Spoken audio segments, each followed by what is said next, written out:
लेकिन मैंने अब प्लान चेंज कर दिया है। आंटी जल्दी बताए क्या प्लान सोचा आपने? अरे यार कहा तो है, माफ करो। रवि तू? सैंडी तू कुछ नहीं करना, सारे काम मैंडी को कहने होते तूने।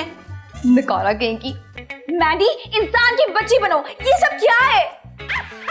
जीजी आप बिल्कुल बेफिक्र है, हम इसका ख्याल बिल्कुल शहजादों की तरह ही रखेंगे। मैंने तुम्हें कहा है। जी नहीं तुम्हें कहा है। तुम्हें कहा है। तुम जाओ मैडी। मैंने कहा मैं बीबी से तुम्हें नजर नहीं आ रहा। तुम्हारा क्या दिल करता है कि सारे काम मैं ही करूं? मुझे कह रही था कि चाय लेकर आओ, मैं क्यों करूं? मैं सुबह से